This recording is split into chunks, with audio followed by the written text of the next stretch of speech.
Amen. Ok, nous allons le coup pour appeler biso pour Bamoko et Zapena Malam et Zangolo pour Tipanaye. Neyambo to kotana devi ya cérémonie la soit tomba les dos. To kangi biso to bondeli. Dieu grâce. To pétition merci. Faïda Gloria pour bolamu na yo eza deme kati na biso to satanda kiteke lelo to ko bénéficier pourquoi oyo mais na sangolu na yo nde biso tozwi faveur père tika kombo na yo ezala glorie kobanda lelo et à jamais père toza reconnaissant ya koloba merci Adonai po ebele basatandaki kobénéficie soara lelo mais koloba zwi ngolu na yango te tala biso tozwi ngolu na nzela na yo mosantu gloire ezonge epa na yo merci na présence na yo oyo eza présent kati na biso mpe merci na consolateur oyo aza l'esprit de Dieu mpe shekina na yo oyo baza bademeure kati na biso na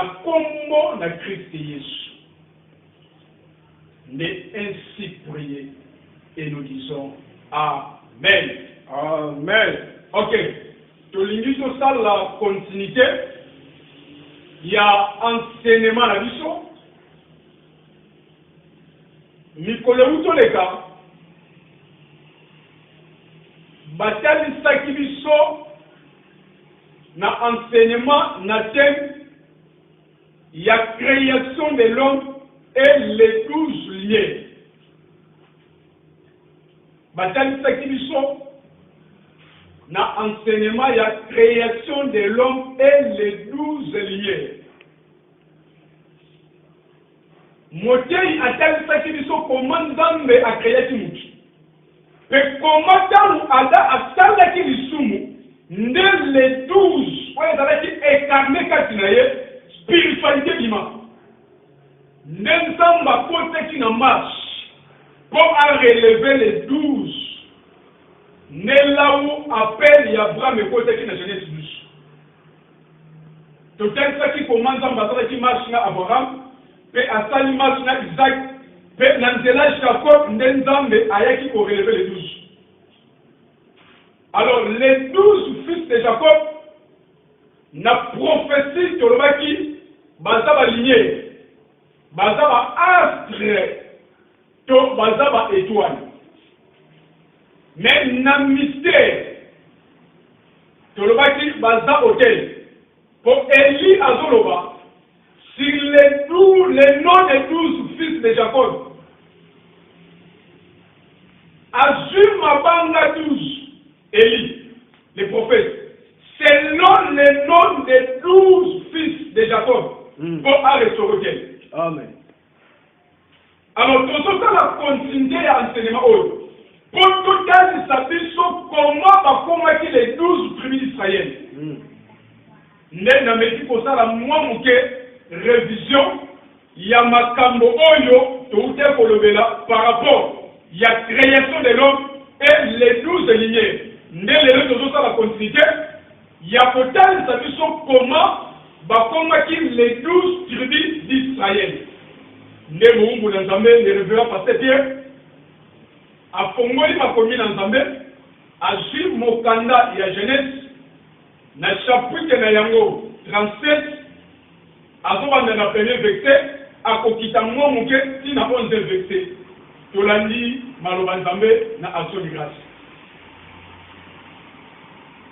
Na préféré mingi natanga na lingala pour éclaircissement mususu tutangi maloba Nzambe. Amen. Jacob afandaki na Kana epai tata na ye azalaka kofanda. Tala lisolo ya libota ya Jacob. Joseph azalaki elenge mobali ya mbula 17 ans. Azalaki kokengela bameme na bantaba esika moko na bandeko na ye. Bana ya Bila pe ya Zilpa basi ya tata na ye. Joseph azalaki koyebisa tata na ye makambo ya mabe oyo bandeko na ye babandaki kosala. Jacob alingaki Joseph koleka bana na ye nyonso mpo abotaki ye na kimobange. Atongelaki ye nzambala ya kitoko. Tango bandeko ya Joseph bamonaki te tata alingaki ye koleka bango, bayinaki ye pe bazalaki kolobisa ye lisusu na boboto te.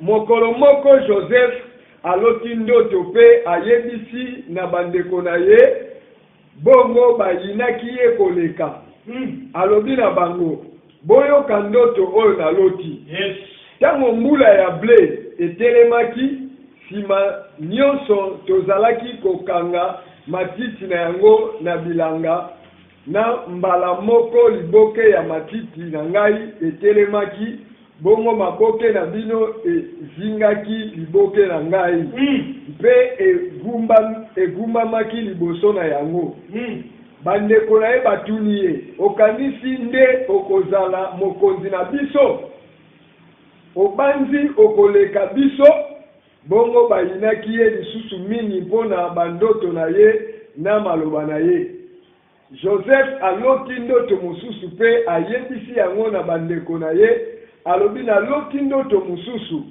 namoni moi na sanza mpe minzoto zomi na moko ezali kokumbama liboso na ngai ayebisi mpe ndoto yango na tata na ye bongo tata agangeli ye mpe alobi ndoto nini oyo oloti okanisi ngai na mama na yo mpe bandeko na yo tokoya kogumbama liboso na yo bandeko na ye bayokeli ye likunya mingi kasi tata na ye abombaki makambo yango na motema. Amen. Amen. Tokondeli kolo tolingi toyoka yo à travers tes paroles. Amen. Bibelobi tozobika kaka na nzela maloba no menani pate. Amen. La parole déclare, c'est poussé par les Saint-Esprit que les hommes parlent à la part du Seigneur. Amen. Kolo yonde loba na pokwa oyo na nzela mungu na yo afin que libota église peuple to bika. Amen. Na tekisi nyonso pour la parole. Il y a des déclarations, il y a des rangements, il y a des compréhensions. Mosika na biso na pokwa oyo dans le nom puissant de Christ de Jésus. Tika shekina na yo ajala deme kati na biso. Amen. Kobanda na tango ti a jamais. Amen.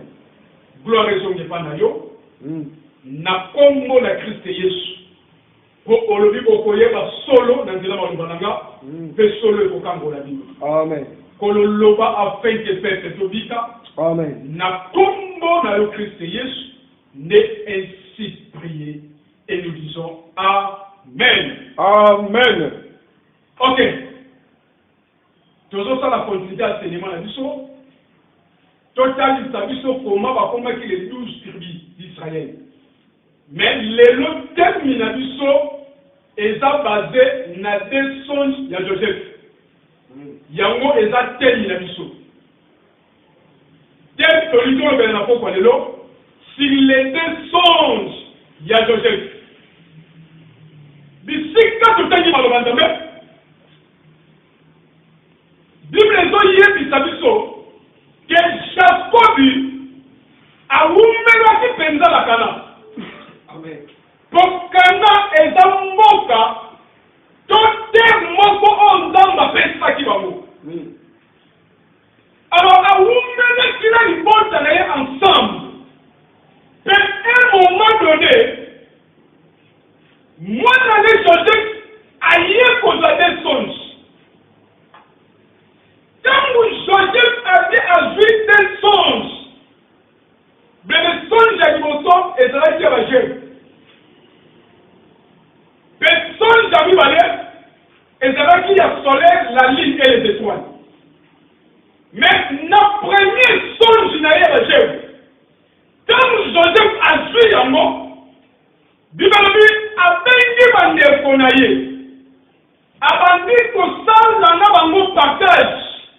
Il y a songe. Oh, il y a ba jenga oh ya zwaki. Aye bisi bango boyo. Awi to zalaki na ilanga. To na kati ya elanga. Mais na moni na songe nanga. Que jamais nanga ezalaki ya kotelema. Mais ya bino ezalaki ya kolala. Amen. Ne bandeko na ye tire pas oh et lui qu'on a que yo ko opposant au continent biso Amen. peut il n'a qui est davantage mais avant Joseph a sa songe d'élever à cause de cynique oh Jacob bande konaye ba comme qui déjà la haine il a élevé à cause de cynique il y a plusieurs couleurs oh Jacob a tombé avec Joseph bande konaye ba il n'a qui est déjà peut-être nous expliquer par moi le source pour les seuls fois qui est ma jeune bah il est pour l'inaïe du tout davantage peut-être moi une deuxième source bébé atie aïe ici à mon papa de Jacob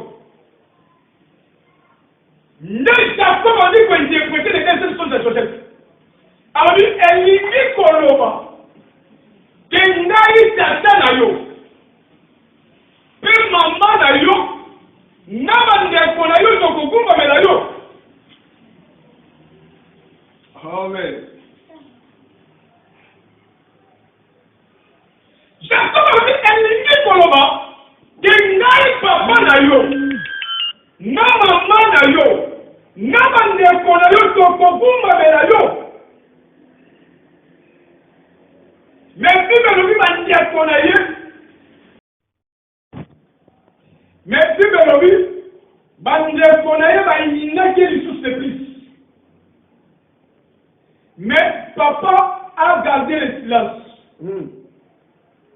pour ayebaki ministère basoni yango esala vie na ye Amen.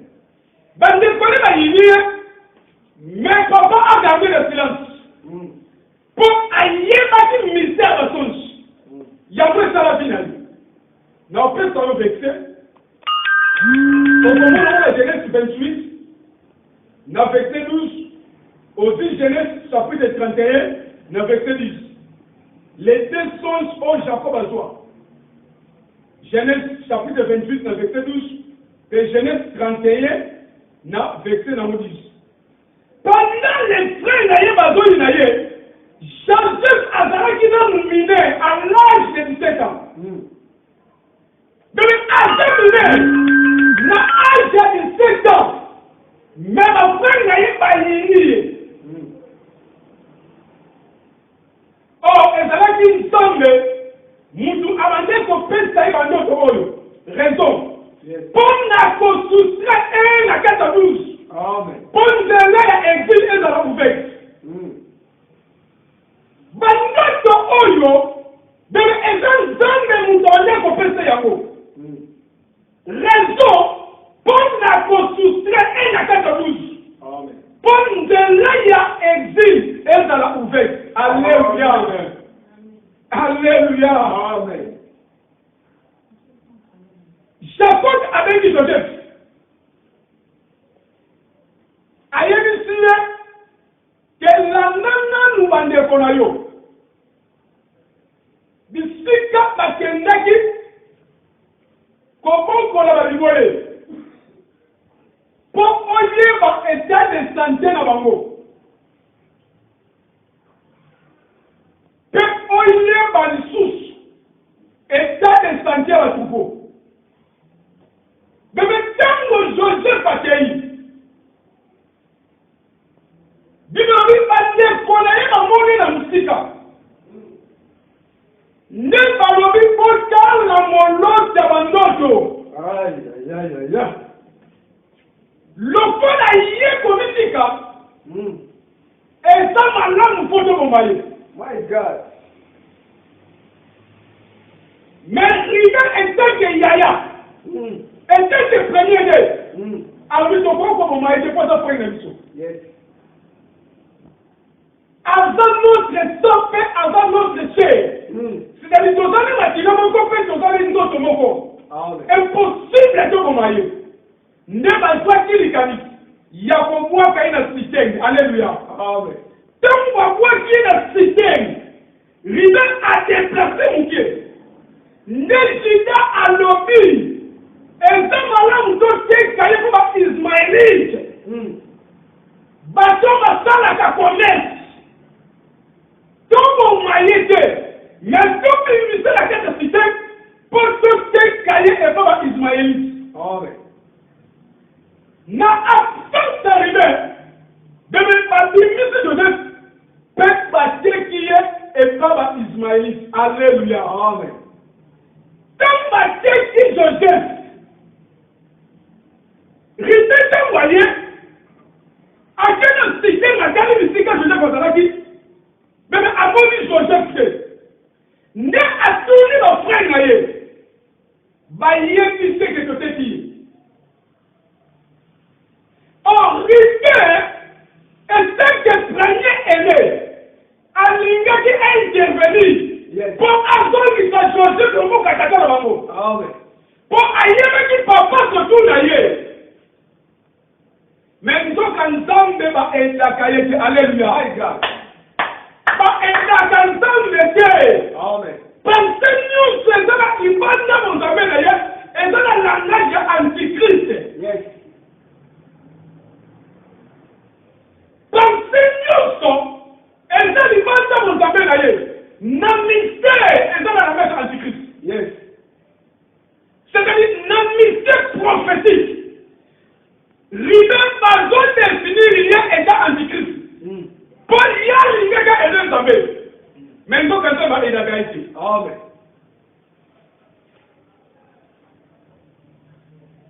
nde ribe abomi nyama makasi bazutinika Joseph qui a plusieurs pouliers oyo Jacob atongela ye basopi yango makila nde baye ko insulté tata ke tala tiniki eza ya mwana na yo po tomoni wana nzamba nyama makasi abomi mwana na yo. Alleluia. babi nyama makasi abomi mwana na yo nde tomoni wana nzamba baye ko insulté papa na bango bien-aimé. Jacob ntango amoni tiniki ya Joseph lokola ezalaki fils aimé apotaki na age moko konte binobi pendant Jacob lui plaît mais le ciel se réjouit. Jacob azolela mwana mais l'eau ezosepela pour prophétie ya Abraham ya Genèse 15 nzambe abinoko na accomplissement. Amen. Pendant Jacob azolela mais il faut laisser faire pour prophétie Abraham na Genèse 15 nzambe abinoko na accomplissement.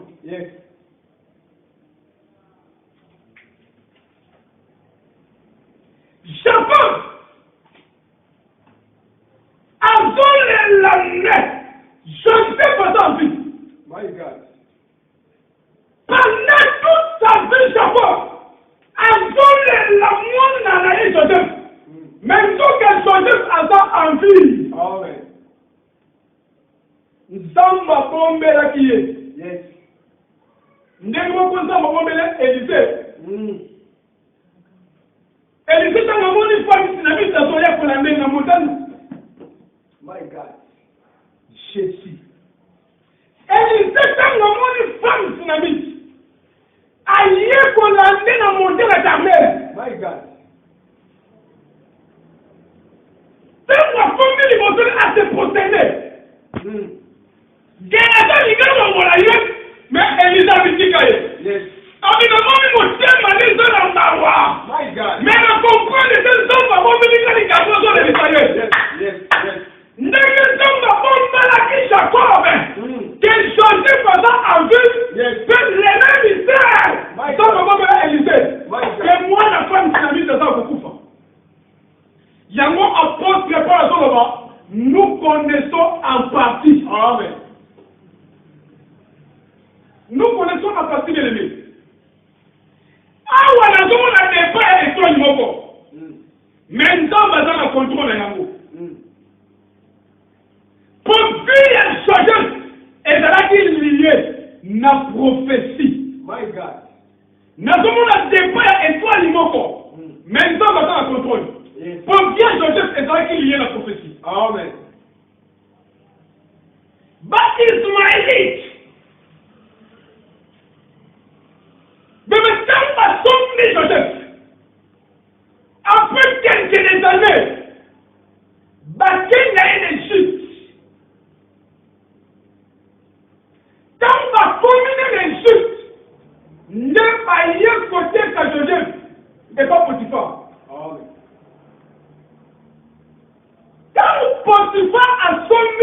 pénément. Amen.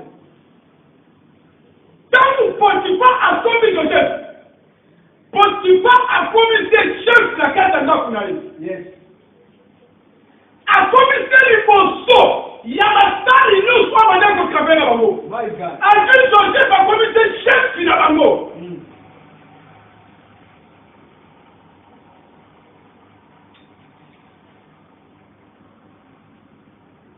Mais lorsqu'on ensemble, alors la prophétie de la carte de Joseph, dans nos classes, il y a Joseph, et c'est la carte de la Potiphar, n'est-ce pas qui faut Joseph en vivant. Pour que il y a Joseph, la carte de la Potiphar, Joseph a été contrôlé la bénédiction.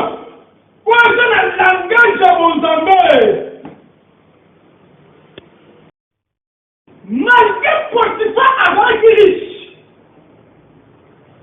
mais quand Joseph a construit la carte de Nakunaï, Joseph a été contrôlé mon amour.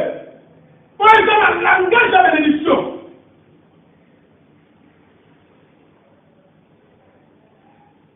Comme la couleur entre richesse, la bénédiction, c'est la bénédiction qui est au-dessus.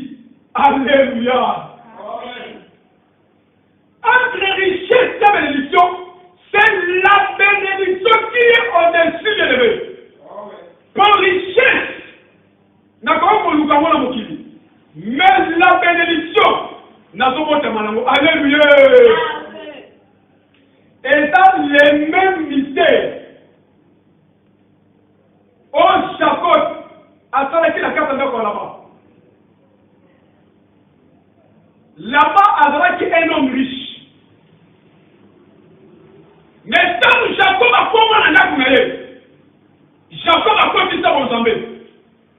Dans le langage de bénédiction. Il y a un moment où Jacob a tout bimant. Là-bas, quand on là-bas, à qui il cabote. Ne faut pas poursuivre Joseph. Pardon, faut pas poursuivre Jacob. Comme Jacob, il nous a été contrôlé bénédiction la tête là-bas. Il y a encore une manager là-bas.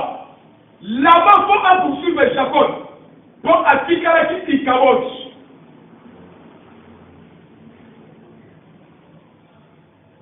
Dans le mystère de la bénédiction, Dieu protège et sécurise la personne à question.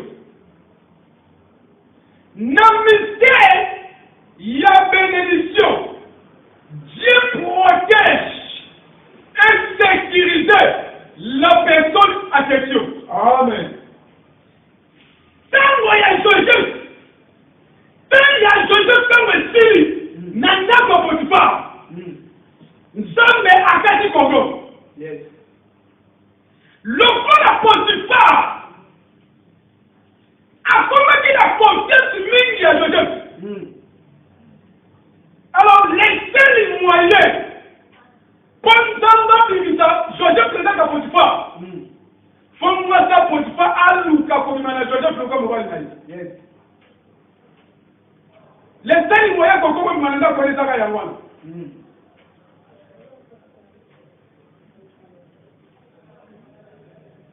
Joseph a mis mandat à Potiphar. Le coup de classe n'a été sur la vie. Dans nous sommes la carte du Congo. Le coup de Potiphar a donné la confiance de Joseph. Les seuls moyens.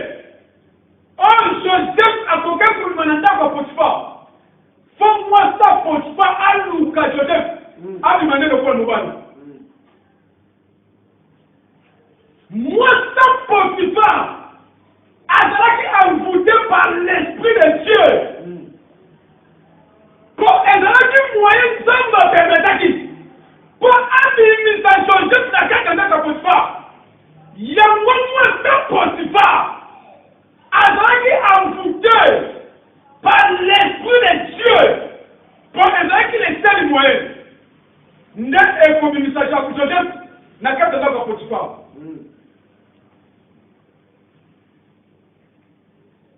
Pour Potiphar, mwasi na ye azalaka na vie ya pite te. Alléluia. Yes. Potiphar ayebaki bien que mwasi na ye sa femme n'était pas une pite. Amen. Nde raison azalaki converti na l'accusation de Joseph. Amen. Lokola ayebaki mwasi na ye bien Amen. que aza na vie ya pite te. Alors, na accusation ya Joseph ne ase converti na yango. Amen.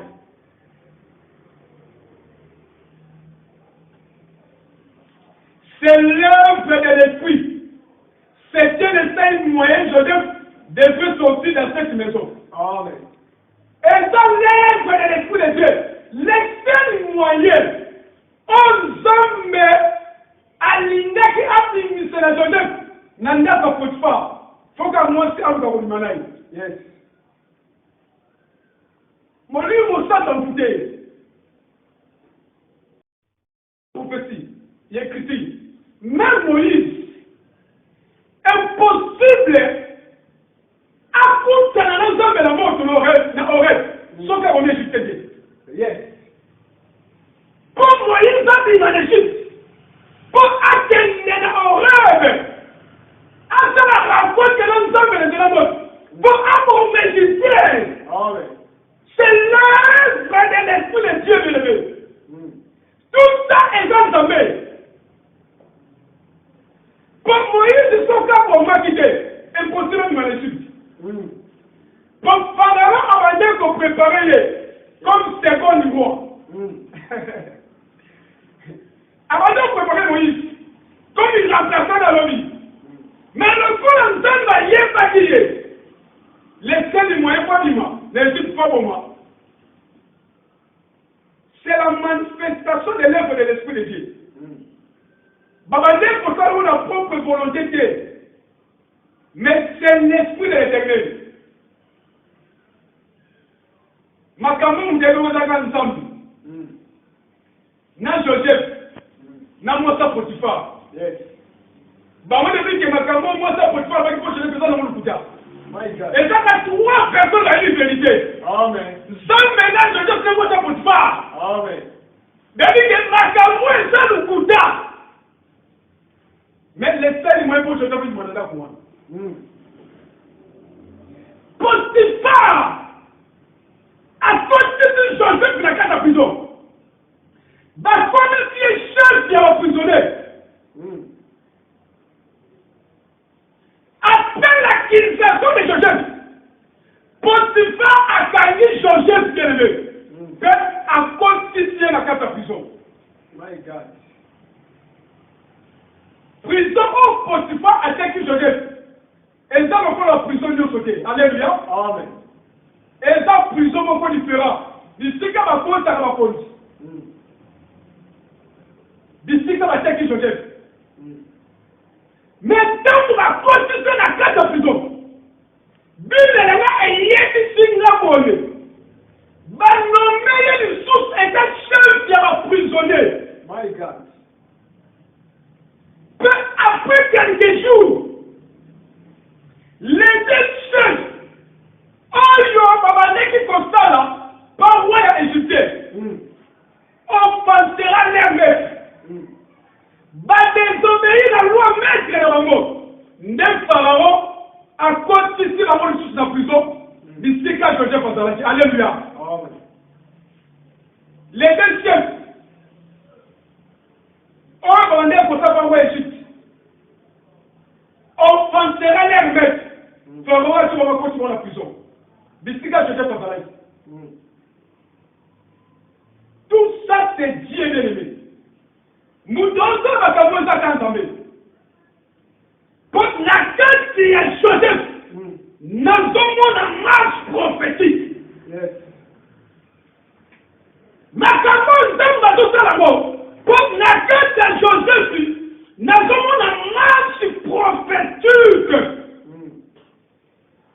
Nous les deux chefs. Oyo, babande qui possède un roi, pas roi Égypte. Ben pour son dos. Bangomi balé balosi bandoto. Tant balosi bandoto. Ben me fait ça mal chose. nde bazoluka muntu akointerprete bandoto wana batie bayeli tu Joseph bandoto na bango balotaki nde Joseph abandi kointerprete basonge na bango Joseph ayebisi les chansons donc nazolobela les chansons c'est-à-dire mutu oyo abandaki kopesa coupe ya vue de paroi bazobenge les chansons Joseph ayebisi eboye abi na ndoto loloti bazobimisa na 3 jours mpe okozongela mosala okozongela lisusu kopesa coupe ya vue de paroi mpe ayebisi les patiniers. Quand on parle de les patiniers,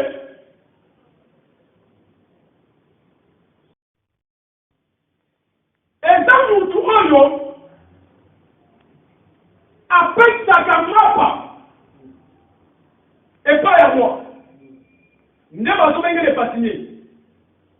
Joseph a initié, avec yon pas visiter, mais pas comme maillot, alléluia. Abiyo makomimisa yo, mais bakomo yo. Ne ayebisi les chassons. Mouton a dit qu'on peut sa coupe et puis le papa. Abitango komima, compose ta la naïté. Kanisa penai. N'a dit non que son professeur d'écriture. Yes. Oh, je sais que la carte en prison. Abandonné pour interpréter quoi Jésus. Yes. Et ça mystère à des hommes. Pour Jésus la croix, avec qui n'a des brigands. Alléluia. Yes. Jésus la croix, n'a des brigands. Joseph la prison, n'a des prisonniers. Aïe, si mon collègue au Kosovo, mais nous ne sommes pas. Mystère à croix Jésus. Aïe, si brigand encore. Le nom de la paradis. Mais yo pas qu'on amen. Professeur d'écriture, il y a un Et ça, mystère à tel homme. Oh, interprétation. Et ça, école, il y a un prisonnier de Dieu. Interprétation. Et ça, école, il y a un prisonnier de Dieu. Il y a un apôtre que pas dans le bas. Moi, je suis le prisonnier du Seigneur Jésus-Christ. Apôtre Paul a dit, nous sommes prisonniers à cause de ce Messie. Nous n'avons pas besoin de au moment où on a Éphésiens, chapitre 3, verset 1. Ensuite, quand Éphésiens, on a chapitre 4, verset 1. Puis ensuite, Timothée, chapitre 1, verset 8. Alléluia. Donc, au moment où on a comme nous les prisonniers de Jésus. La version on a fait sur. Professeur d'écriture à moi. Joseph n'a qu'à de prison à Salaki 15 ans. Nous avons la question pourquoi à Salaki 15 ans? Joseph n'a qu'à de prison à Salaki 15 ans. Question est pourquoi à Salaki 15 ans? Pour première année, notre alimoso. Papa n'a rien pour interpréter qui yango. Yes. Yango les chansons pour avoir dans la Joseph. Yes. My God. Première année n'a rien d'autre animaux. Papa n'a rien chansons pour interpréter qui yango. Yango les chansons pour avoir dans la Joseph.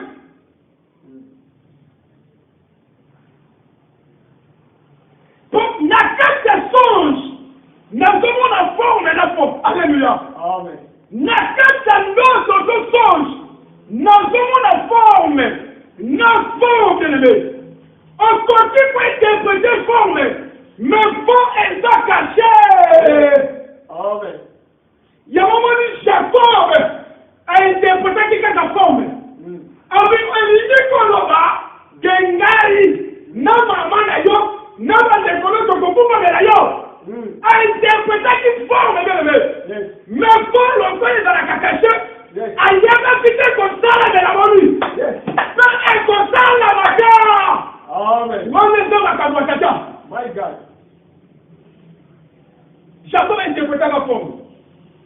ça caché ça pour l'ensemble. Alors, deuxième année à Joseph, et ça espace, on doit bâtir à qui est. Pour nous préparer comment interpréter les songes. Non, on peut se prophétie à tel ans de la prison. Deuxième année d'ailleurs, et ça espace, on doit bâtir à qui est. Pour aller pour la comment interpréter les songes. Raison. Il y a pour interpréter notre pharaon. My God. Nous sommes pas évacués. Il y a pour interpréter notre pharaon. Il y a 2 ans face à la prison. Pendant de préparer.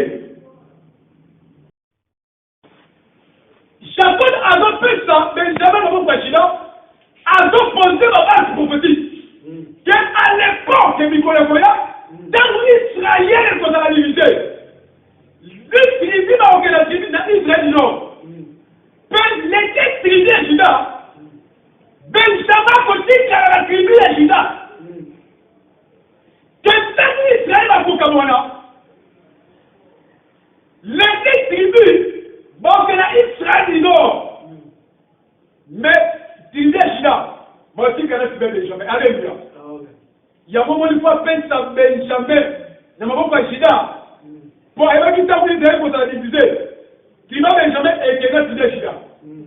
À poser base prophétique. Il y a un camon comme ça dans la tente comme Nicolas Goya. Professeur écrit il y a un moment. Il y a un moment impossible à faire ça, il malgré les mots émotions. Ma principale Juda est un 4 fils. Pour évacuer, tout est comme ça là-bas. Qui va Benjamin et qui est tribu de Juda. Au comment on a Mokanda ya premier roi, na chapitre numéro 12, na verset 19, qui na 23. Aussi, premier livre roi, chapitre 12, on va na verset 12, qui na 23. Donc, comment on a Cambouol, tant que Israël va qui séparé, mais il y a Benjamin et quelqu'un qui a tué Juda. Il y a la personne avec ses professeurs. Quand on fait la yéba, qui n'a Égypte, c'est Benjamin. Pour la console Babylone, Joseph dans le monde Benjamin, a y est ici ma salle, il a Égypte. A bon, il sera en place. Bon, il s'en va mettre sur le bureau Kakolia. Les noms n'a pas mis à la bateau. Quand on a dit Benjamin, Abidé n'a pas mis à la bateau. Ma salle, il a Égypte, il va monter ici place, bien aimé. Quand on dit ici dans nos places, Bati Joseph n'a pas de folie, Bati va vous papa. Que Bati il est égyptien, Bati va vous papa. Pour Joseph, à son cas, il faut dire ainsi comme on a des polarités. Tout n'a pas fait une alliée. C'est l'homme égyptien est dans abomination. Impossible de Joseph aller ensemble avec les colonies. C'est l'homme égyptien est dans abomination.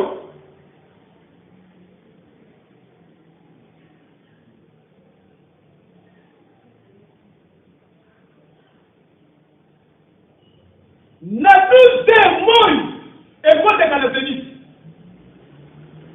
Pour Joseph, à Zodia dans les colonies na mini. Joseph Azolia n'a pas midi. On a 12 heures. Moi et contre la canadienne. C'est-à-dire, n'a midi, l'éternel n'existe pas. Impossible l'individu. Mon Dieu, pour moi, il est contre la canadienne. Et ça, les mêmes mystères, la suite de Dieu n'a pas. N'a pas son professeur écrit. Jacob, Joseph, pardon, a dit qu'il va l'école la midi. Pour le midi, moi, il faut la zénith. Mon lui est exécuté. Les mêmes mystères. Oh Jésus.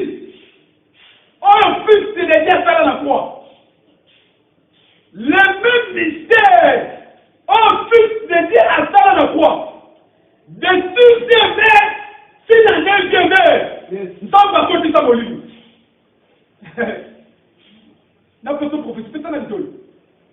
le même mystère est mon fils de Salam à quoi?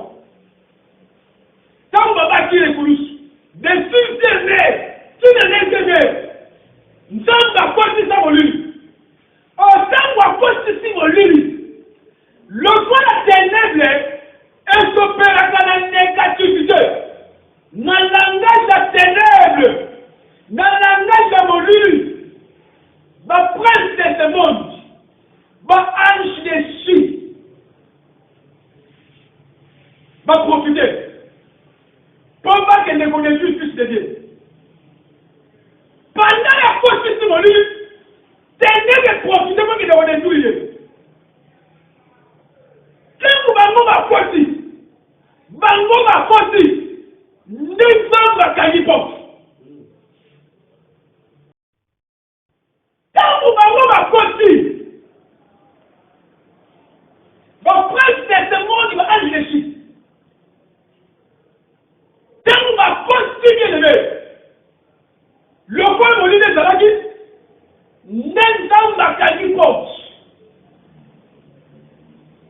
Pour ténèbres, jamais n'a pas à la Tant vous avez porte, bien aimé, abandonnez qu'on dépouille l'œuvre satanique. Abandonnez qu'on dépouille l'amour. Si on va d'abord à continuer, ne me conseille que vous lui pendant 6 années de mer. Mais on va profiter de ma cause de la détruire. Oh, et ça est stratégie à Saraki. À côté de mon lui, pour amener dans l'amour. Pour avoir s'opérer avec la ténèbre. Quand ma continue, ne puisse se dire qu'à qui porte. Abandonnez qu'on dépouille l'œuvre satanique. Dans l'enseignement, il y a partout. N'est-ce pas qui nous sommes? Pendant avant qu'on exerce le ministère, avant qu'on exerce étant fils de Dieu. Alléluia. Étant fils de Dieu, mais dans le langage de parenté de prêtres, pour y aller parler. Maintenant, on va dire la croix, on va dire la croix, la fils de l'homme. Pour accepter comme on a. Avancez dans la mer pour ne point de musique dans ta vestie là. N'a pas avancé dans le fils de l'homme Dieu, mais en attendant étant fils de Dieu, étant Dieu. Pour ne pas devenir votre satanique. Il y a moins de 6 semaines pour ta politique. Mais après la résurrection, mais à cause de la ministère à Christ. Pendant que tu es mon mari, pendant que vous êtes ici, professeur de Christ, à moi. La version verset, au Julie, chapitre 23, la verset 44. N'enga côté qui m'a lu de 6e et 9e. Au Julie, dans le chapitre 23, la verset 44. Au temps où on va dans ma Cameroun. Bébé, et ça, les mêmes mystères ont élu les prophètes. À ça, là, les bons prophètes là-bas. Alléluia. Les mêmes mystères ont élu les prophètes. À ça, là, les bons prophètes là-bas. Oh, yo, exemple, dans le Cameroun, il y a sacerdoce. Ou exemple, dans le Cameroun, évangélité. N'a pas marqué ça sacrificateur. N'a pas marqué que ça sacrificateur élevé. Et ça, dans le Cameroun, sacerdoce. Et ça, dans le Cameroun, évangélité élevé. My God. Si on va ici qu'on lit, ne Joseph a yémi si basa inaye, va servir, bango, pe baza coupe na ye, va tia yango, na kate sa ke benjamin. Alléluia. Joseph dans la six qu'on lit le frère na ye, ne a yémi si basa servir na ye, avec bon servir bango, bon pète bango bino, pour bazo na bango bango na kana, mais on se coupe na ngai. Bote yango nakati ya sac ya mwana na mama suka pe botika baba te de maintenant ba servi bango ba sali ndenge Joseph ebisaki bango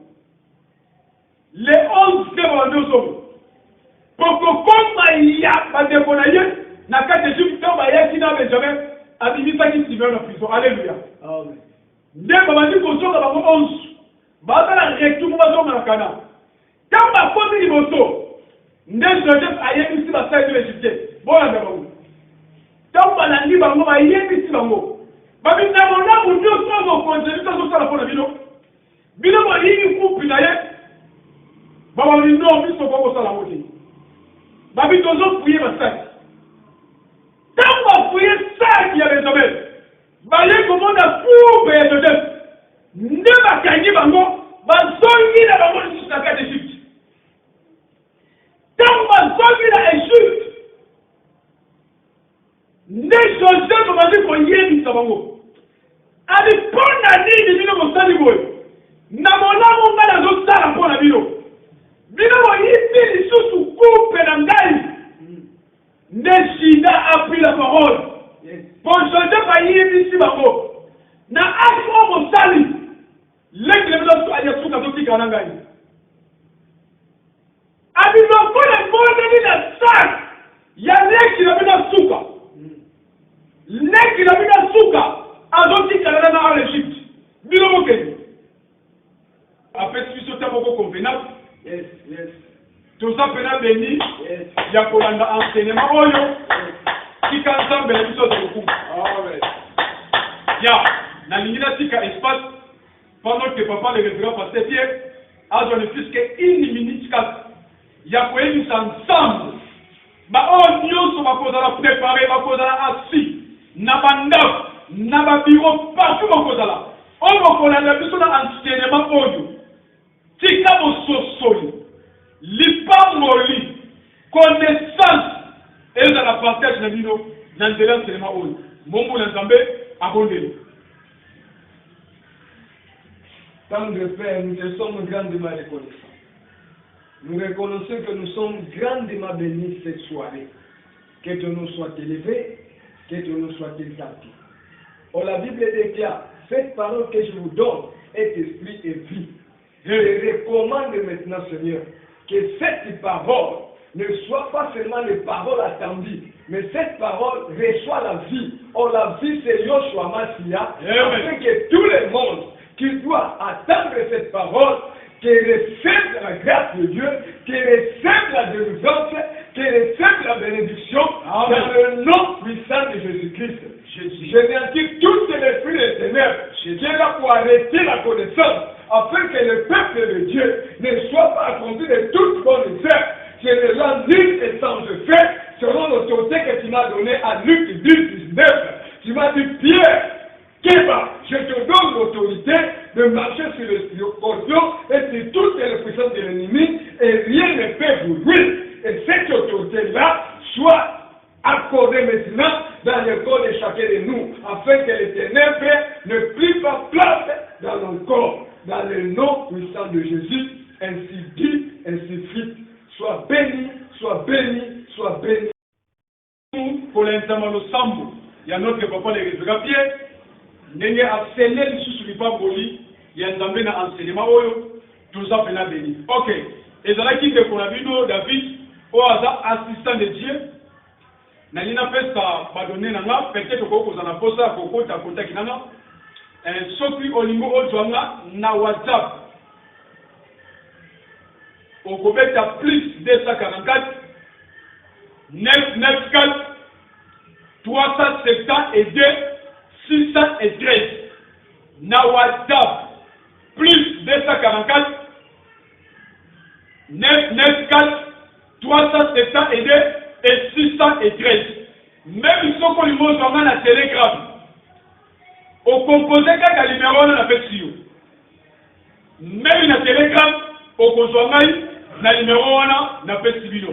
Ok, si quand on va prendre la biso, net tiki espace na Mosenga Nzambe, ndeko na biso Béatrice, Muumbu na Polo, ye azosa la continuité, ya programme, ya enseignement oyo. Nzamba kombo na biso, tobete lindia mako. Yes, yes.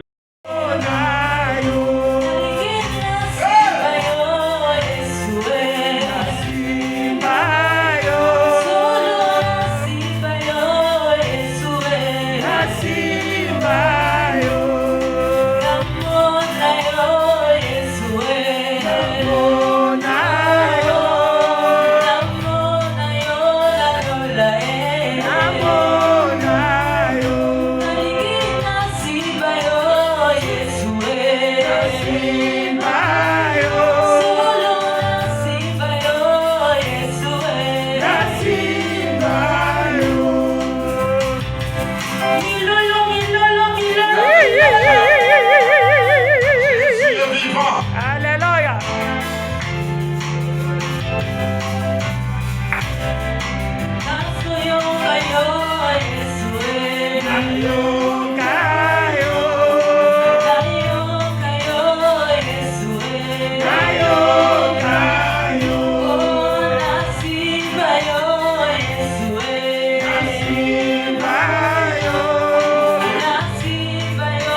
nature ete ya biso tala banzete tala ndenge ekomi malamu nature ete ya biso yango ebi na kobota biso pe bokauki kati na biso elongwa au nom puissant de Jésus tobota na ndenge kaka elobaki multipliez vous remplissez la terre bénédiction eza ya biso po ete nzambe wana asalela biso projet ya bonheur kaka ndenge tozomona pembe nde totambola na sainteté nde tokomona oyo eza loboko na Yawe. Oza malamu, oza malamu, oza malamu, oza malamu.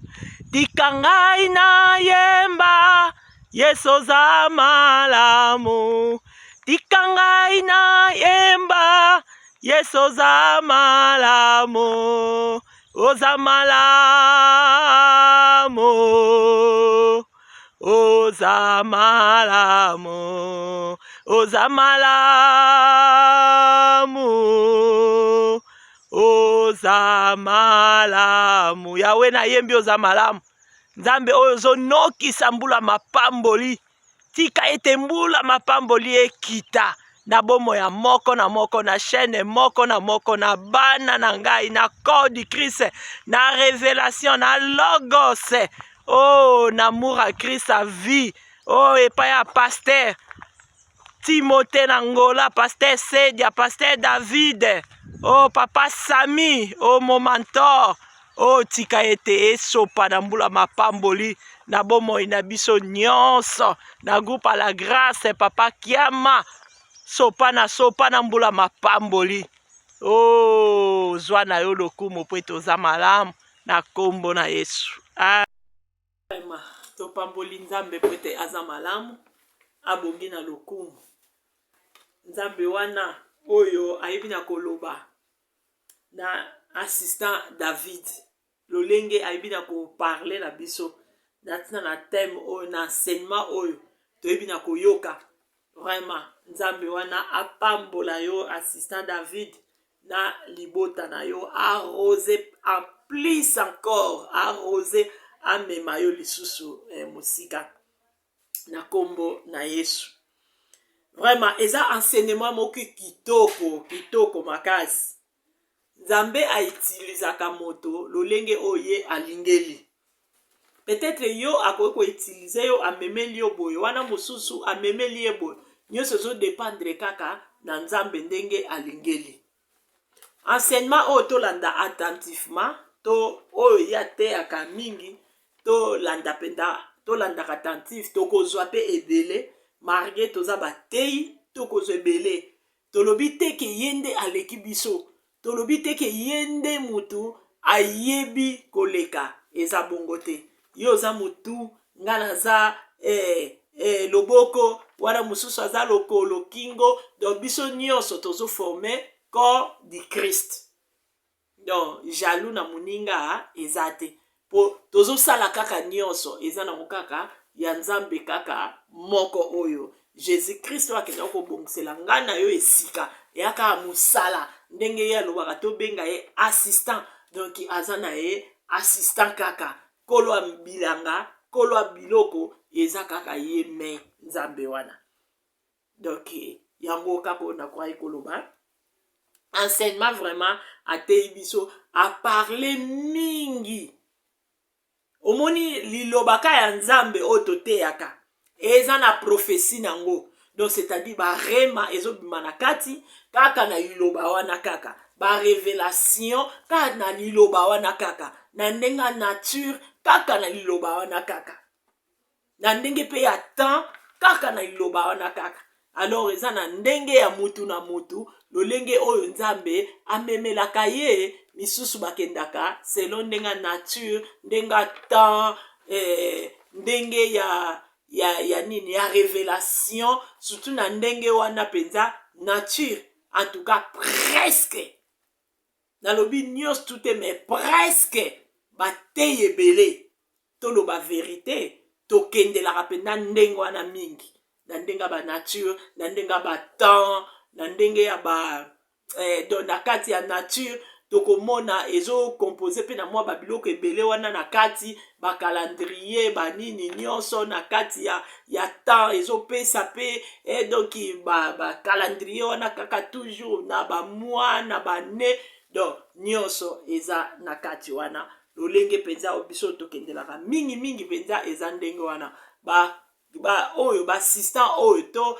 basali oyo bakendelaka vraiment lolenge ya prophétie penza ya parole lolenge penza d'écriture ya parole parce que eza na lumière nango donc bawana penza en tout cas ezaka mingi te peut-être kokenda moko mais okende nango penza molai ndenge ya memeli enseignement oyo mingi penza base penza mingi na baprophétie ya d'écriture eke penza na lumière penza ya d'écriture eke lobeli biso lisusu na chiffrologie na écriture nango vraiment eke lolenge moko selon nzambe ndenge amemeli ye epuis eza mpe kosunga ngai na yo mpe oyo basali oyo mpe tokolanda mpe na bato nyonso kaka bateyi vraiment ekosunga biso mpe ya kobakisa susu un plus kati na oyo biso mpe tosalaka vraiment eza malamu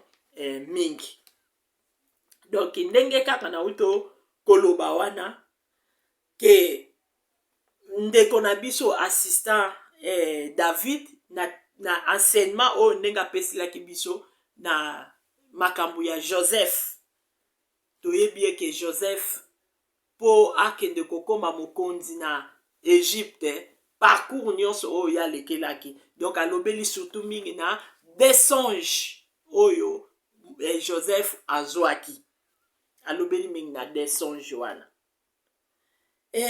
selon ndenge nalobi kaka bateyi lolenge oyo kaka tokendelaka na ndenge ya ba nature lolenge ya ndenge ya révélation donc tokoki kopesa mpe ndeti bamwa baexemple ke po tocomprendre ndenge nini bamisusu ye azoteya soki na ndenge ya baprophétie soki na ndenge soki ya balumière baécriture biso sikoyo toteyaka na ndenge ya barévélation bandenge ya banature na ndenge nini nakopesaka exemple ke ndeti yo na nga soki tolobi ke totie baprophétie ya baécriture wana te ndenge mpe mingi mpenza mpe totiaka te soki nateyi exemple histoire ya abraham ndenge ava lipamboli na bango ekotela bango na ndako ye afandaki na ye amonaka 3 hommes bazoleka do ntango yo ozoteya na ndenge ya barévélation wana vo omonaka mosika c'est-à-dire teke na ndenge omona mosika na songisongi na ndenge omona mosika soki okontrolaka bato te sikoyo spirituellement ezalaka na physiquement te donc discernement na kati amonaki ka bato wana misato bazoleka baza mpenza bato na nzambe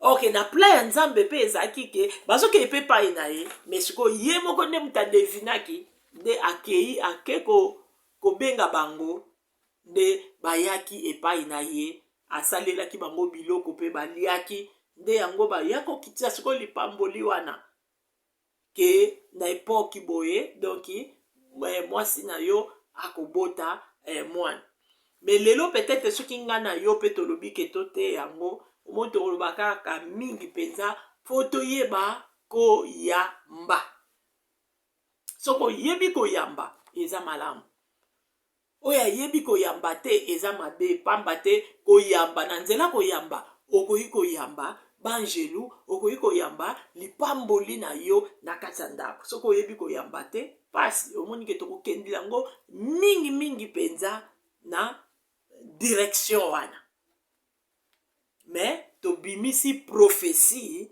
ya parole kuna te tobimisi mpe lumière ya écriture kuna te omoni donc yango ndenge nalobaki wana exemple lisusu na histoire ya Lot tokomona mpe Loti donc akendeki kosola na des anges moko amonaki bayepai na ye na oyo ya Lot kutu bango baboyaki. Donc makambo nazoloba ya Abraham so totali na Genèse 18 tokomona yango, na oyo ya Lot na Genèse 19 tokomona yango. Balobi bien ke bato wana balobaki non baboyaki, mais a insisté na bango kaka te bokota boya penza. Donc ayambaki monike bapaya mosusu bayaka atozo bane lia mona te na kolia te naza na nzala te sina liaki boye me okomona yo po fandi na yo oko insiste te. Toyebi ke bamama na biso akale banda oza lia kaka ta mukie otia kaka gu kaka ndenge na bakongo tolobaka otia kaka tsambu, c'est-à-dire otia kaka elembo omona moto pe mona abo likambo te na gute kaka sata mukie esili. Me biso kutu lelo oyo okolia te abo likambo te longo tika na yo alobi akolia te. Donc or ke nyonso nana kokaba te na kati. Donc toyeba nde koyamba ekozala malamu. Loti wana pe ayambaki malamu omoni ke abikisamaki na liwa oyo elingaki kokotela bango kuna na Sodome et Gomorre, me abimaki. Soki totali susu mwasi ya sinamite pe donc koyeba na kati ya ba révélation wana kote ya ndenge nalobi kaka fo monaka musika. Donc ba observaka muto asoko analyser azoyeba ke te oyo azaboy oyo azaboy. Mwasi wana pe sinamite wana eza na mukanda ba roi tokomona ngo ke alobaki nini ayebisi mobali na yami muto toyambaka aza penza mosala nzambe. C'est que averifiaki ye omoni aye ko détecter te aza penza vraiment mosala nzambe. Donc faut to bongisi les places voilà tomoni pe lipamboli ekitaki wana wana na ndenge ya révélation. Soki tokoti na ndenge ya ba nature wana tokomona eteke mingi msu tokopesa exemple tolobela amour. Okomona lepe tokoteya tokobani non fo toza na amour toza na bolingo nzambe alingaki biso alingaki mokili yango akufelaki mwana. Donc omoni ke ozokota pe na kati ya ba révélation ozokota pe na kati ya nature ke vraiment tozala malamu tolingana. Donc soko moni mutema kaka ozokoka penda kolinga te bondela nzambe po oza penda na mutema ya kolinga penda ya solo olioza na hypocrisie ekoza malamu te po Bible na biso ekomami oui no ezala oui non no ezala non. Donc soki omoni keza non fanda nanu bondela nzambe ti penza okoma libre opesa place e place muto wana nde ekoza malamu. Omoni ke namour toko lobaka non photo linganaka photo zakabo, c'est-à-dire nature ndenge tozo vivre na monde ndenge tozo vivre na ba pays poso tolobi monde entier na kasa monde wana ba pays eza Allemagne, France, Belgique ndenge kaka ekendelaka na kati ya nature kuna tozo mona peke. Donc makambo ebele kaka surtout tala ndenge tozoleka na ba corona boy toyebi ke monde eza ya kobeba monde entier ba pays tout tala ba loi tala ba makambo boy mais surtout wana kutu tozotosa makasi nzamba kumbama fototosa bakonzi ya leta ndenge ekomami même Jésus afutaki pe mpaka nature ndenge tozokendela. Donc esengenya biso totosa tokokisa na kati ya nature tozomona pe ba mariage non faut topesa ka dot oui eza biblique tozopesa nature yango ndenge ezokendela mais tozobimisa prophétie ya écriture te na kati tozobimisa éclair lumière ya écriture te na kati mais modele ope biso tokendelaka eza pa malamu mpona kosunga bato lolenge nini pe tokoki kofandelaka mpo mabe ezala te.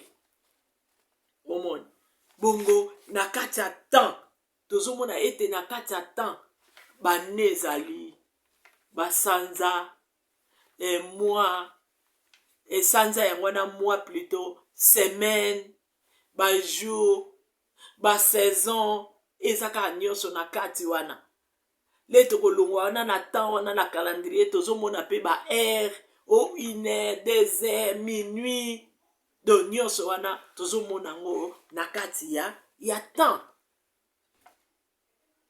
ndenge eza boye na heure minuit vraiment l'air tozoteya l'air tozoloba non minuit fo mpenza tobondelaka fo tozwaka mpenza prière d'autorité moma wana bawana bango baza kotravaille biso mpe fo tokɔta na kati ya travail spirituel mpona kobebisa mpona kodétruire tokozwa exemple ndeti ya Gédéon na nature mpe boye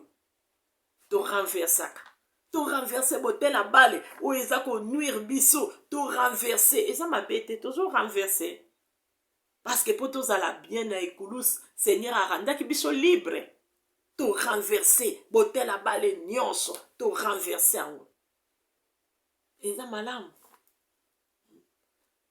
na temps mingi tofandaka mingi omona na baprogrammation omona tozoprogramme année oyo année ya victoire année oyo année ya bâtir année ya boye sanza oyo surtout soki ekoti mars wana sanza oyo omoni chiffre 3 sanza oyo eza ya résurrection mais topesi prophétie ya baécriture nango te toprogramme oh bajour mpe toyebi ka lelo boye les 5 chiffre 5 eza ngolu lelo boye ndenge eza samedi 7e jour ya semaine oyo eza repos donc wana bilei moko oyo eza ke ya tikotak oyo tokobenga ke taux du jour ndenge dollar tochangeaka yango taux du jour lelo ekozala boye na minute na seconde emati lelo kozala boye lobi emati mosusu lelo ezalaki likolo lobi ekiti donc taux du jour donc programmation donc tokoprogramme ngolu nzambe ngolu chiffre 4 présence à l'éternel seigneur loboko na yo emonisama présence memonisama ndeti wana tokoki kozwa histoire ndeti ya bamestrade nde babwakaki bango na moto bazalaki 3 personnes bongo kuna mokonzi wana roi Nabucodonosor akende otala boye ekomi 4e personne na kati akamwe me nabokaki misato me bakomi 4e personne susu aza kuna ndenge nini donc 4e personne ezalaki présence en Nzambe donc chiffre 4 eza présence en Nzambe chiffre 4 eza puissance na ye po puissance en Nzambe yango ebimisaki bango na moto wana 100 linga 100 000 mbezika mais na chiffre 4 wana soki tokoti nango na chiffrologie na prophétie nango na lumière ya baécriture omona yango ekopesa eloko mosusu wana ezobima na histoire ya Rebeka na foyer ya Rebeka Isaac bazobima déjà na 4e donc chiffre 4 eza kuna epa na bango base nango po bazalaki Isaac Rebeka na bana na bango mibale Jacob na Esau donc kaka na bachiffre wana soki tokoti chiffre 8 nga na yo mingi tofandi na localisation kotala mpe ndenge na histoire ya David bakendeki mpe kolokalize ye David azalaki 8e mwana balokalizaki ye po tata Isaïe alekisaki 7 bana Eliab alekaki na bandeko ne baleki ti alekisi bana nyonso 7 mais David azalaki na zamba bongo nzambe alobi aponi kuta ata moko na bango te wana nde yango na sikoyo Samuel atunaki bana basili ya bite aza susu na plus jeune aza na zamba azolesa oyo eza bapate Samuel alobaki bokende kolukele bobengela ngai omoni ke balandaki ye donc localisation bakendaki kolokalize oyo ezalaki David na zamba nzambe pa localize yo epai biloko nyonso ekutami bareagi na yo bambongo na yo bafer na yo nyonso bana na yo nzambe akende localiser esika nyonso bakanga na fefefo ya village akende kolocaliser mpo nzambe na biso atelemaka moto asuka mo rédacteur ndenge Job alobi ntango ya telemaka moko ta koloba po ete aza omniscient Dieu qui connaît tout aza omnipotent nzambe oyo aleki likolo na puissance nyonso nani akotelema na puissance na ye aza te omoni ti bakendeki kosala nini bakendeki kolokalize oyo ezalaki David mpe David ayaki nde Samuel abenisaki ye me biso tosuki na nature chiffre 8 po aza 8e me sikoyo ndenge oyo assistant David alobi alakisi biso yango alobeli biso yango na chiffrologie nango ke chiffre 8 soki eza na Mateyo te peut-être eza na Mateya mosusu chiffre 8 na chiffrologie nango na écriture ya par na lumière écriture na ba mystère nango donc eza éternité. Éternité pourquoi? Éternité parce que omoni Saoul bapambolaki akomaki mokonzi me mokonzi na ye ezalaki éternité te esukaki na nzela epuis badescendance na ye donc ekendaka abongo mais David donc azalaki éternité lipamboli na ye yango tina lelo oyo Yesu pe akufaki ayaki mpona kobikisa nga na yo toujours ezoke lipamboli tina lelo oyo pe nga na yo ntango tondimeli masiya tokangami na ye donc lipamboli ya masiya oyo apesaka ekendaka mpona libela yango moi na nombre kuna Balaki na Balamu ndenge baswanaki ke peuple oyo nzambe apamboli nani akomodire bango aza te mpe akozala te mpo nzambe na nga apamboli yo nani oya omodire yo nani okende omodire ye donc osimba te po ete oyo alobi ekomama alobi ekotikala oui et amen. Omoni ke biso tokendaka nango na nature peut-être na tokokota nango lisusu na kati ya révélation ndenge na 3 personnes voilà on est ni 4e amonisama révélation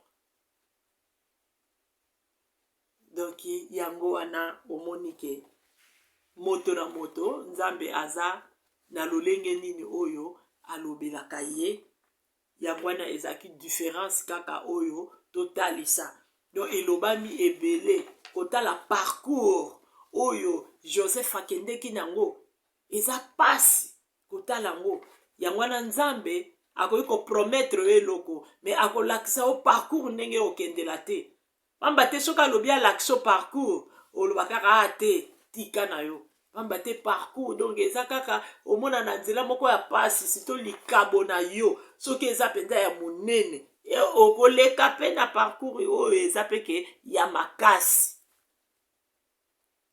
donc yango wana parcours ya Joseph ezalaki pasi mais Joseph alongaki mpona nini nga na yo tolonga te mpona nini totiaka soni totiaka kobanga bakoloba tosepelisa bato non tosepelisaka nde nzambe ekozala malamu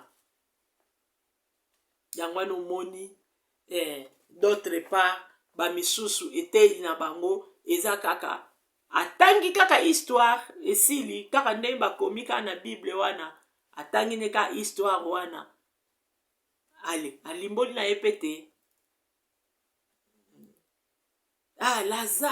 nani Zache amataki likolo ya nzete mpona nini azalaki mokuse abandaki komona te amataki likolo ya nzete akende koluka mona masiya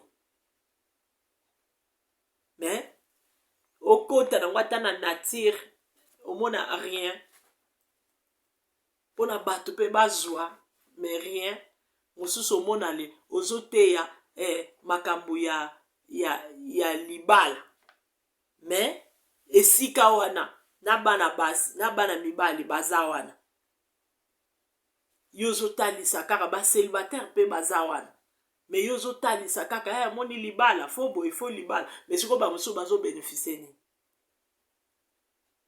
ok fo yeba omema ngo so okota nango so na kati ya barévélation mpo loba mobali ya libala eza masiya donc biso nyonso nde toza bepour ya jésus yango wana fo totambola na crainte na ye omoni ke biso nyonso toprofite bato ya mabala mpe baprofite biso mpe corps du christ toprofite me mosusu omona abeti kaka lisolo nakokai kobeta mpona kotalisa nature temps révélation donc ezalaki ndenge wana na ndenge assistant amemi biso na baprofesie ya baécriture na lumière ya baécriture vraiment eza bénéfice na biso bana corps de christ donc toprofite nango eza mpenza malamu oyo aleki moninga aza te ka nde nalobaki donc biso nyonso toza kaka na elanga ya masiya.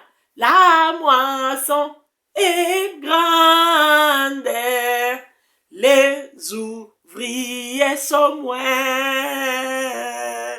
Dieu bénit tes serviteurs qui sont faits pour te servir. La moisson est grande, les ouvriers sont moins. Dieu bénit tes serviteurs qui sont faits pour te servir. Bilanga eza monene basali baza mokie. Nzambe asalelaka motu ndenge oye alingeli. Pas de jaloux, pas de critique et pas de nini. Toza bana Nzambe bomoko. Tous unis en esprit, tous unis en Jésus, tous unis en esprit, tous unis en Jésus.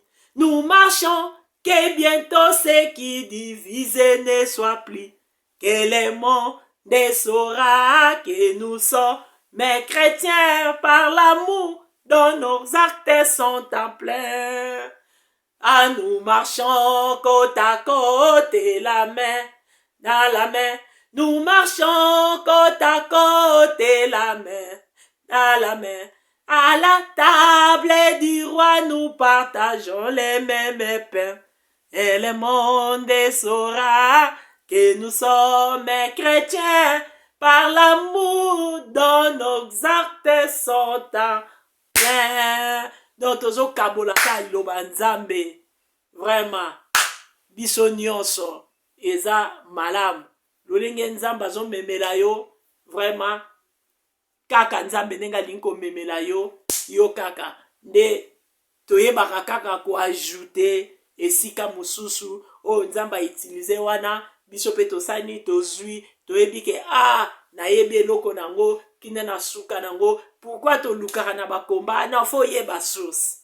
Donc, tozozo apekaka na ba source, vraiment, eza malamu. Na ebike te lena ko lobe la chiffre 8 na lobi na nature na koti na prophétie na wana écriture nom de Jésus na lumière ya chiffologie na écriture na lumière nango allez OK kuna éternité dans les pamboli esukaka te nyonso ezaka pona bénéfice na biso po ete musala Nzambe ekende kaka vraiment so itokomi wana tosukisi na biso na kombo na Yesu. Babiju na basali nyonso oya solo po ya lukuta pe baza basali ya solo vraiment Nzambe pambola bina pambola arroser lisusu papa Samuel Okao Nzambe arroser mon mentor les bons bergers Nzambe arroser bino na kombo na Yesu Christ na ba mama vini bino banso boza basala Nzambe kuna Nzambe pambola bino papa Sedia na Ngola Nzambe arroser papa Sedia zwa na kombo na Yesu Christ mon oncle vraiment oh assistant yo kutu na oloba kutu mingi te tozozela susu kaka assistant baparole prophétique mosusu oyebima lisusu ndenge nzambe amemelaka yo mema lisusu ekozala malamu afin que peuple de Dieu a bénéficié lisusu arrosé abimisa lisusu ebombami mpenza kuna ya révélation mwana révélation yo arévélé yo lisusu allez ebima comme ça ekota lisusu na kati ya rêve po ete biso nyonso topambwama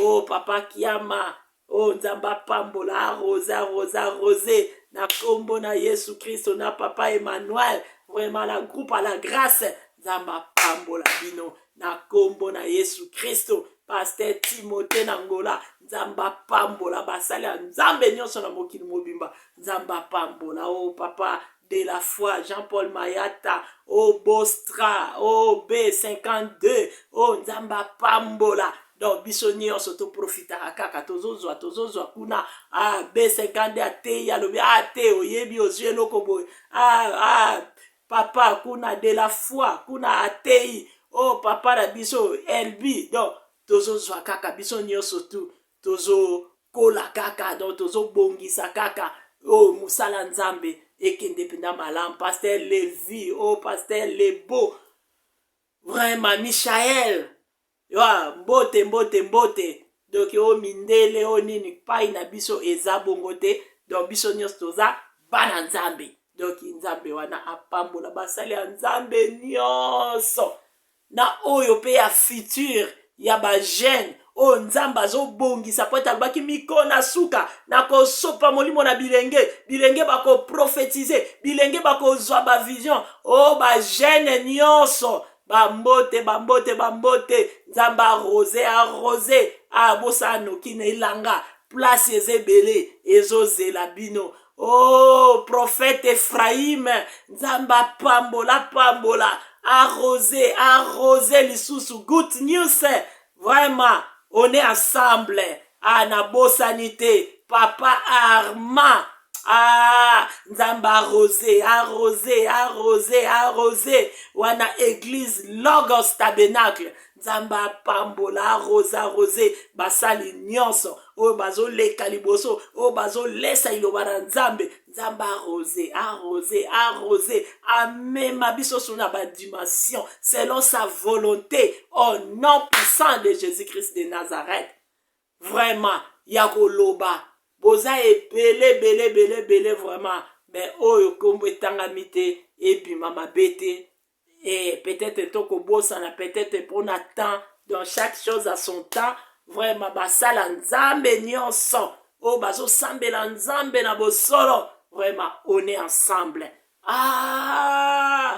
vraiment mour Christ en vrai oyo ezali Pasteur Shilo grâce ezwami pai na yo otasuka donc na nga na bosa na yo mais nzambe na yo abosani yo te vraiment misusu batikali vraiment bambote kaka bambote nzambe arrosé bino lisusu vraiment mbote na monde entier mobimba na chaîne moko na moko nayebi ke na kati ya chaîne basali ya nzambe bolandaka wana vraiment nzambe apambola bino nyonso tozaka na bino na kati ya groupe ntango tozolanda oyo eza losambo na biso vraiment nzambe abénir bino abénir susu arrosé bino oyo mpe mpo bobeta bamasolo bosana nyonso kaka bosalaka bomema na nzambe apesa bino lisusu discernement ya koyeba mpenza kopesa susu conseil malamu ekozala mpenza malamu mingi apambola bana nga nyonso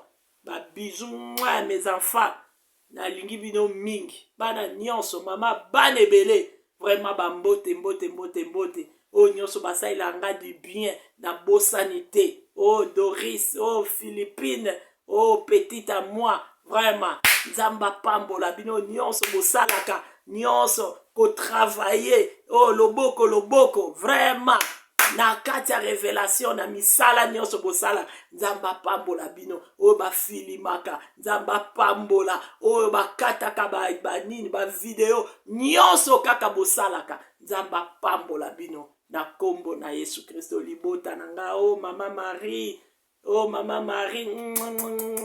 donc nzambe apambola mpenza biso nyonso. Mama Rachel, oh révélation nakobosana te bana rêve ti vraiment kobanda nao na nga moko ti biso banso bisou vraiment nzambe arose biso lisusu amema biso lisusu na badimension mpenza ya barévélation mpenza ya kati kuna ndenge kaka ekomami na Jérémie 33:3. Invoque-moi, je te répondrai et je t'annoncerai des grandes choses, des choses cachées que tu ne connaisses pas. Oh, bana rêve. Ah, makolo kaka ya kogumba makaki place nzambe wana. Vraiment, amema biso lisusu na ba dimension. Nyonso ka lokumu na nzambe wana. Vraiment, ba mbote penza na balandi nyonso ope bakotalaka babando landa bino nyonso penza ba mbote na bino. So itokomi wana tosukisi na kombo na Yesu. Vraiment nzambe apambola iloba na ye ezwa place na kombo na Yesu.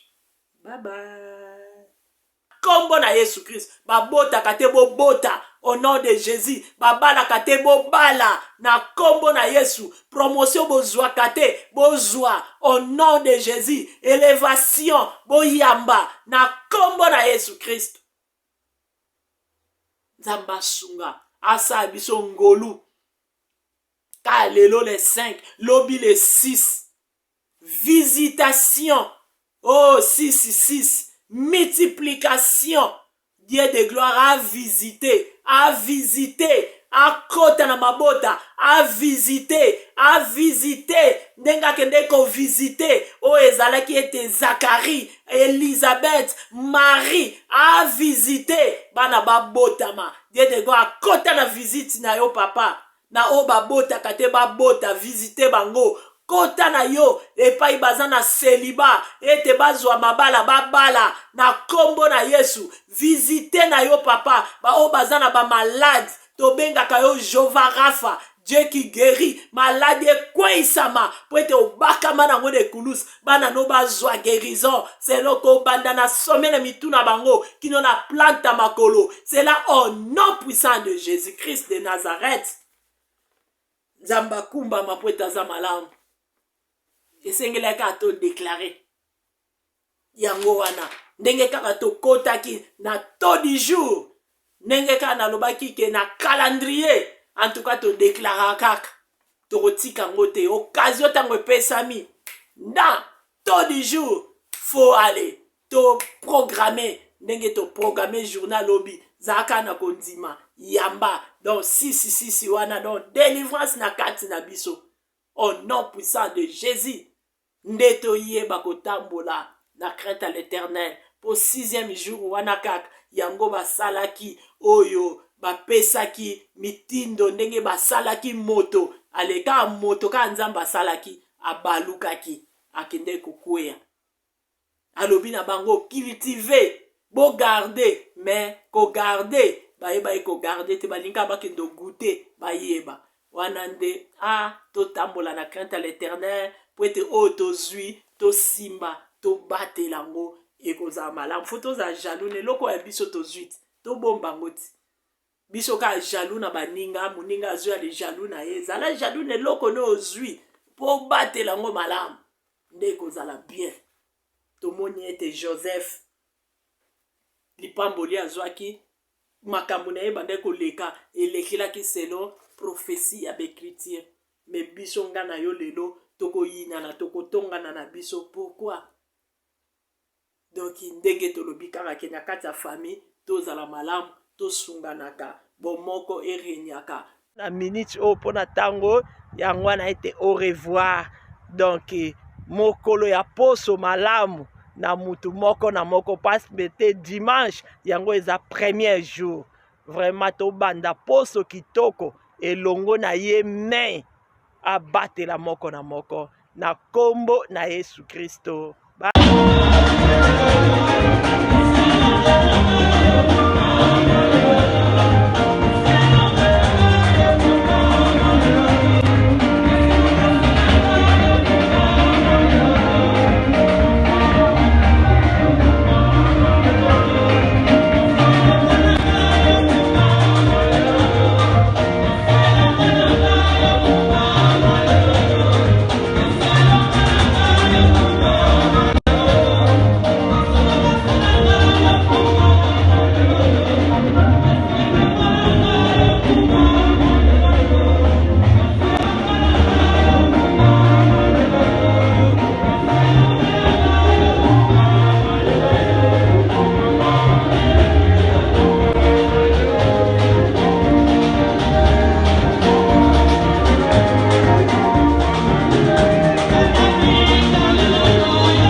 Salut, j'espère que vous allez bien. En fait, c'est plus pour les diasporas. C'est donc qui veulent passer leur séjour ici à Kinshasa. Alors pour tous vos déplacements, il y a une voiture à louer qui est là, marque Hyundai. La voiture elle est confortable, donc climatisée et tout.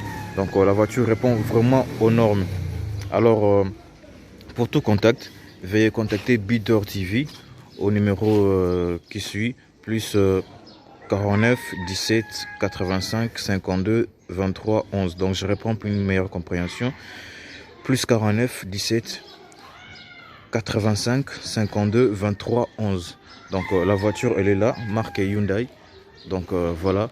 Donc ici nous sommes à Kinshasa. Donc pour tous les diasporas, pendant tous vos séjours à Kinshasa, voilà la voiture elle est là pour vos déplacements et tout. Donc partout où vous voulez y aller, la voiture elle est là. Donc vraiment, veuillez contacter Bidor TV et vous ne serez pas déçus. Merci et bye.